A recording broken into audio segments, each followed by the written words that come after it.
शायद 82, 83, 84, 85 ये एक फेज आया था जब ऑस्ट्रेलियन क्रिकेट गत में थी और वेस्ट इंडीज के तेज गेंदबाज आते थे, भगा भगा के डरा डरा के उनको आउट करते थे। आई थिंक उसके बाद कर रहा था और हम चेज कर रहे थे। एग्जैक्टली उसी तरीके से हुआ कि पहले 1.5 सेशन उन्होंने जीता, 1.5-2 सेशन, और उसके बाद उतना ही कुछ मार्जिन है। हाँ। इतने रन से कि इस टेस्ट मैच में भारत ने ऑस्ट्रेलिया को 295 रन से हरा दिया है। एक लंबी चौड़ी बढ़त हासिल करी थी टीम इंडिया ने, के बाद ऑस्ट्रेलिया टीम चेस कर रही थी, 1-0 से आगे हो गई है इस 5 टेस्ट मैच की सीरीज में। विक्रांत मेरे सहयोगी जुड़ गए हैं। विक्रांत, जीत के हीरो कौन रहे? जीत के हीरो रही थी टीम इंडिया के 11 खिलाड़ी, क्योंकि ना मतलब देखिए 3 हफ्ता पहले भारत न्यूजीलैंड से अपने घर पे 3-0 हारा था। हमें तो लगा क्रिकेट खत्म हो गई और आप जाते हैं ऑस्ट्रेलिया, सबसे मुश्किल कंट्री, और फिर आप खेलते हैं पर्थ।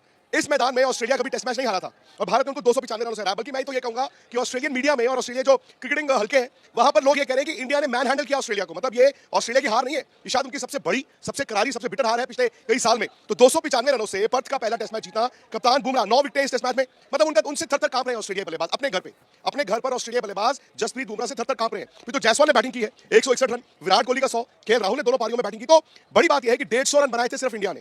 पहली इनिंग में सिर्फ 150 रन बनाने वाली इंडिया की टीम आज इस टेस्ट मैच को 295 रनों से जीती। जो पहली इनिंग्स की आप बता रहे हैं बात, उसके बाद इस तरह की 295 रनों से जीत हासिल करना, वो क्रिकेट में एक टर्म होता है ना कि स्लॉटर कर दिया, ये वही स्लॉटर है शायद। स्लॉटर भी है, और जैसे मैंने कहा ना, जो ऑस्ट्रेलियन मीडिया लफ्ज का इस्तेमाल कर रही है, मैन हैंडल कर देना।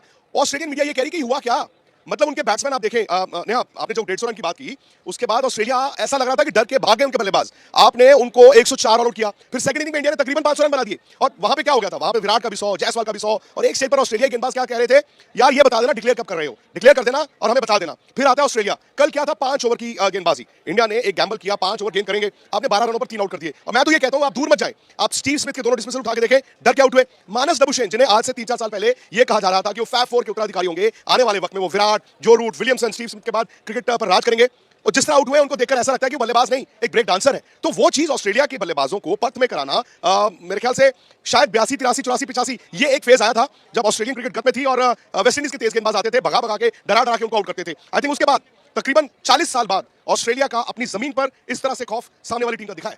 और पर्थ में खास तौर पर 16 साल बाद ये जीत हासिल हुई है, क्योंकि 2008 में जीत हासिल हुई थी। वहां का ग्राउंड भी आपने बताया काफी डिफिकल्ट है, उस ग्राउंड पर वहां की टीम को ही हराना ये वाकई काबिले तारीफ। और जिस तरीके से टीम इंडिया का मोमेंटम डाउन था न्यूजीलैंड से शर्मनाक हार के बाद, उससे रिकवर करना, फिर पहली इनिंग्स में बहुत कम स्कोर के बाद इतने लंबे मार्जिन से जीत हासिल करना, सब कुछ टीम इंडिया के फेवर में रहा। और जो आप 2008 की बात कर रही है ना, वो था वाका वेस्टर्न ऑस्ट्रेलियन क्रिकेट ग्राउंड, जो पर्थ का जो ओरिजिनल ग्राउंड था, जिसे उस जमाने में कहते थे खूनी विकेट, मतलब दुनिया की सबसे खौफनाक खूनी विकेट पर्थ को कहा जाता था। और उस वक्त जो इंडिया ने टेस्ट मैच जीता था, उस दौरे पर मैं था, और उससे एक टेस्ट मैच पहले आपको याद होगा मंकी गेट को स्कैंडल हुआ था, Harbhajan Singh, Andrew Symonds, India 2 test match हार चुका था और पर्थ में ऑस्ट्रेलिया हारता नहीं था। वहां से एक टर्न अराउंड हुआ, इंडिया ने ऑस्ट्रेलिया को ऑस्ट्रेलिया में चैलेंज करना शुरू किया, बट सीरीज जीतने का सिलसिला पिछली 2 सीरीज में हुआ है। दिलचस्प बात आपको मैं बताऊं कि ये ऑप्टस का मैदान है, ये इस टेस्ट मैच जहां पर ये टेस्ट मैच खेला जा रहा है, नया मैदान है पर्थ में। यहां पर ऑस्ट्रेलिया 5 टेस्ट मैच खेला है, कभी हारा नहीं, हारा तो छोड़िए, कभी दबाव में भी नहीं आया। आज वो 295 रनों से हारा है। और सबसे बड़ी बात, 3 हफ्ते पहले हम कह रहे थे यार क्या होगा इंडिया का, अब तो वर्ल्ड टेस्ट चैंपियनशिप के दरवाजे बंद हो गए, कहां से इंडिया 3 या 4 टेस्ट मैच जीतेगा ऑस्ट्रेलिया में। अब 1-0 अप है, 1-0 अप है, 4 टेस्ट मैच पड़े हुए हैं। और आंकड़े ये बताते हैं कि 2014 के बाद इंडिया जीत चुके हैं पर्थ का टेस्ट मैच। और जो मतलब हुआ बनाया जा रहा था कि सबसे मुश्किल होगा, कैसे जीतेंगे, पर्थ में पिच है, ये है वो है, भाई 300 रन से जीत गए। हैया होकर के जीते, हैया हो गया। पहले इनिंग में बनाया ऑस्ट्रेलिया ने 100, दूसरे इनिंग में बनाया ऑस्ट्रेलिया ने 238। विश्वास नहीं होता कि इंडिया की वही टीम है जो न्यूजीलैंड से व्हाइट वॉश हो गई थी घर पे, और अब पर्थ में जाके तोड़ के रख दिया बुमराह साहब की कप्तानी में। बुमराह ने आउटस्टैंडिंग कैप्टनसी करी है और यशस्वी जायसवाल ने आउटस्टैंडिंग बैटिंग करी है। विराट कोहली ने क्लास दिखाई है, मास्टर क्लास दिखाई है। मैं तो बोलूंगा, लेकिन मेरे फेवरेट बैटिंग इस टेस्ट मैच में केएल राहुल ने करी है। पहली इनिंग्स में जिस तरीके से उन्होंने बैटिंग करी, नई बॉल को सी ऑफ करा, सेकंड इनिंग्स में जिस तरीके से बैटिंग करी, even Nitish Kumar Reddy unsung hero रहे हैं। आपके लिए डीएसपी सिराज ने गिरफ्तार किया ऑस्ट्रेलियंस को, हर्षित राणा ने बहुत अच्छी बॉलिंग करी, वॉशी ने अपना रोल निभाया, पूरा total team effort, and they have not only beaten Australia, they have humiliated Australia at Perth.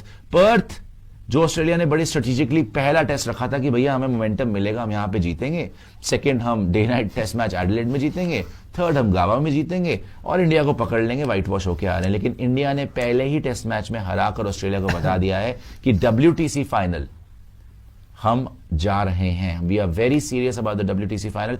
WTC final जानने के लिए आपको क्या चाहिए था? आपको चाहिए था आप 4 मैच जीतो 5 में से कम 4, एक तो जीत लिया, अब 3 बचे हैं, सिडनी और मेलबर्न। वहां पे स्पिन ज्यादा कारगर साबित होगी तो आप अश्विन को, जडेजा को, जिसको मर्जी खिलाना खिला सकते हैं, वहां पर आप इनको पकड़ सकते हैं। एडिलेड में आप मोमेंटम लेके जा रहे हैं और गाबा आप पहले भी जीते हुए हैं। ऑस्ट्रेलियंस के लिए बहुत हेडेक है, लाबुशेन चल नहीं रहा, स्मिथ चल नहीं रहा, ख्वाजा चल नहीं रहा, कमिंस को विकेट नहीं मिल रही, पिटे जा रहा है, लायन को हम वैसे ही बॉलर नहीं समझते, बचे स्टार्क और हेजलवुड, उनको भी नलिफाई कर दिया। तो ऑस्ट्रेलिया के लिए कमबैक करना बड़ा मुश्किल होगा।